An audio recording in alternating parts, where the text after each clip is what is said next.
आज आपल्या वन विभागातील पवना, चासकमान, आमासखेड, नीरा, उजवा, डावा कालवा अशा या सगळ्या क्षेत्रात येणाऱ्या या धरणांच्या लाभ क्षेत्रामध्ये कालवा सल्लागार समितीची बैठकीचं आयोजन करण्यात आलं आहे आणि सर्वमताने या सगळ्याच भागातील सन्मान्य आमदार महोदयांनी आणि विशेष करून आज माननीय उपमुख्यमंत्री अजितदादांच्या अध्यक्षतेखाली ही बैठक आपण संपन्न झाली आणि एकूण पाण्याच्या उपलब्धतेबद्दल बऱ्याच काही सन्माननीय आमदार महोदयांचे आक्षेप होते ते आता दूर झालेले आहेत आणि विषय फक्त एकच मुद्दा जो गंभीर आहे तो आपल्या नीरा, डावा, उजव्या कालव्या संदर्भात तो सुद्धा त्याची आता संदिग्ध दूर केलेली आहे. काय सर तो प्रश्न होता आणि काय निर्णय झाला? नाही, जसं की माळशिरस तालुक्यातील काही गावांना जे पाणी उपलब्ध करायचं आहे तर ते फलटण तालुक्यातलं पाणी त्या गावांना 12 महिने द्यावं अशी मागणी आहे सन्माननीय माजी आमदार राम सातपुते यांची. आणि फलटणच्या शेतकऱ्यांचा असा गैरसमज आहे की त्यांचं पाणी कमी करून आपण त्यांना देणार आहोत.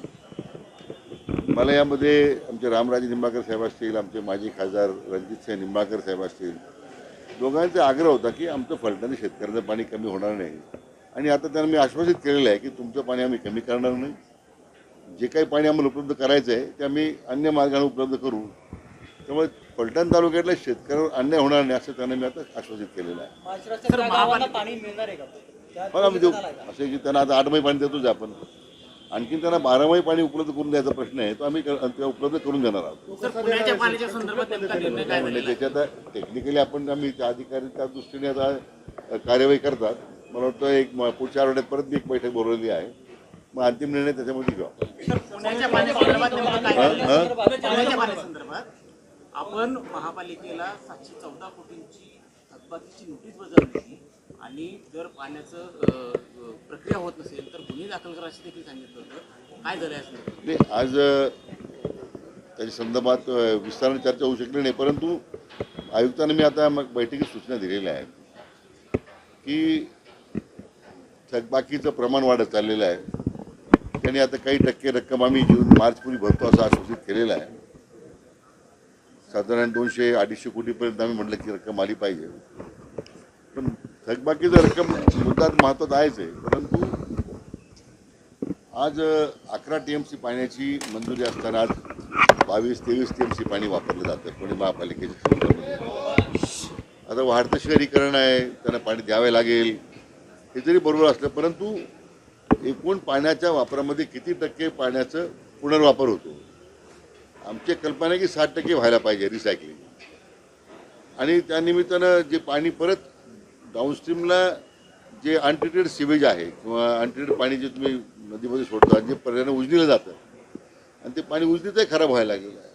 तर मी आता दोन्ही जलसंपदा खात्याच्या आणि महापालिकेच्या अधिकाऱ्यांना एकत्र बसून हे टोटल रिकन्सायलेशन करायला सांगितलं त्यांना. जे त्याचं एकत्र बघ किती टक्के पाणी वाया जातं, किती टक्के पाणी रिसायकल होतं, किती टक्के पाणी रिसायकल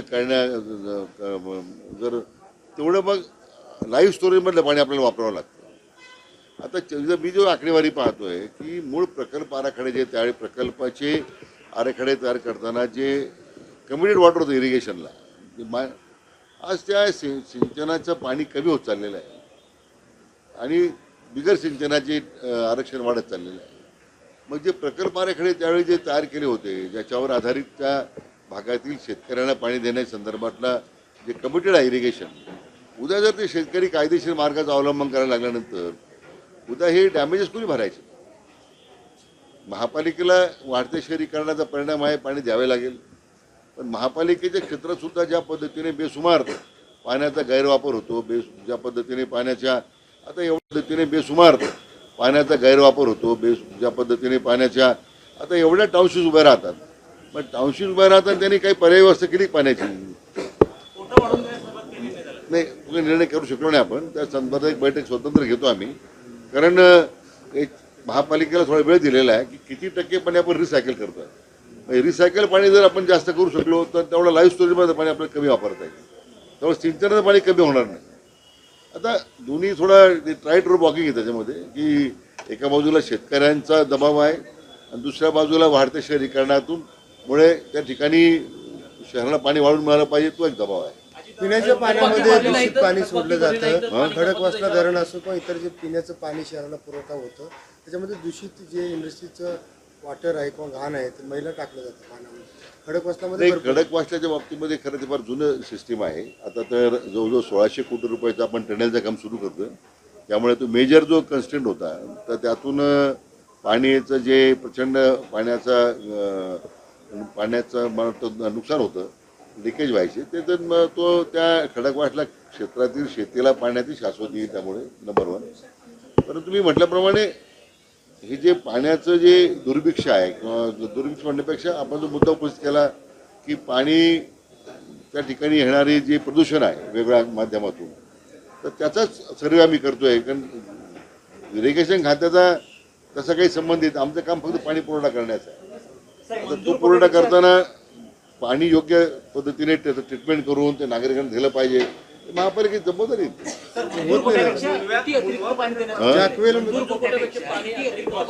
नाही, अजून महापालिकेला जे मंजूर पाणी ते अतिरिक्त पाणी देण्यासंदर्भात आज ते घेतच आहे पाणी.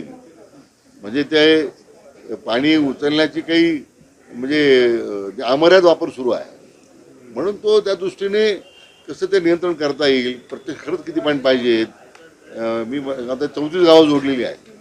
आता त्या 34 गावामध्ये त्यापूर्वी ग्रामपंचायतीचे उद्भव होते. आता त्या गावांचा दबाव आम्हाला महापालिकेतून पाणी मिळालं पाहिजे, असे वेगळे प्रश्न आहेत. म्हणून आता ही कालवा सल्लागार समितीच्या निमित्तानं इतकी व्यापक चर्चा होऊ शकली नाही. मी पुढच्या आठवड्यामध्ये माननीय उपमुख्यमंत्री महोदयांच्या उपस्थितीमध्ये या सगळ्या महापालिकेचे स्टेक होल्डर जे आहेत, आमचे आमदार महोदय आहेत आणि आमचे जलसंपदा अधिकारी एकत्र बसून या संदर्भात निश्चित आपल्याला काही अकाउंटेबिलिटी निश्चित करावं लागेल. असं बेसुमार पाण्याचा वापर करून बिगर सिंचन आरक्षण वाढवणं हे फार काळ मला वाटतं निघणार नाही. कपात असं काही निर्णय झाला नाही. सर, नीरा डावा उजवा कालवा जो आहे ना त्याचा प्रश्न तुम्ही त्याच्यावरती बोललात, पण ऍक्च्युली माळशिरस आणि फलटणचं जे पाणी आहे त्याबाबत नेमकं काय? आता माळशिरसला तुम्ही 24 तास म्हणजे 12 महिने पाणी देण्याचा निर्णय घेतलाय, पण आता फलटणचे आमदार आणि खासदार म्हणतात की फलटणचं पण एक थेंब पाणी कमी होणार नाही. हाच तोडगा कसा काढणार? त्याला मी पर्याय शोधलेले आहेत. म्हणून त्याचा अंतिम निर्णय मी अधिकाऱ्यांशी बोलून पुढच्या आठवड्यात आम्ही तो निर्णय करू. पण फलटणकरांचं पाणी कमी होणार नाही हे मात्र आम्ही आश्वासित केलेलं पण माळशिरसला पण मिळेल. येस. Thank you sir. जॅकवेलमधनं 6 टीएमसी पाणी महापालिका देते. जलसंपदा तेवढं गेल्या 6 वर्षात उचलत नाही. हे जर त्यांनी आणखी 1-2 टीएमसी उचललं तरी खडक वाचण्याचा परिषद कमी होईल. हे तेवढं सूचना मी तपासून घेतो. कारण असं आहे की बरंच पाणी वाहून गेलेलं आहे, त्यामुळं मला त्याचा अभ्यास तर मी आढावा घेतो त्याचा. थँक्यू. आभारी आहोत. Thank you sir.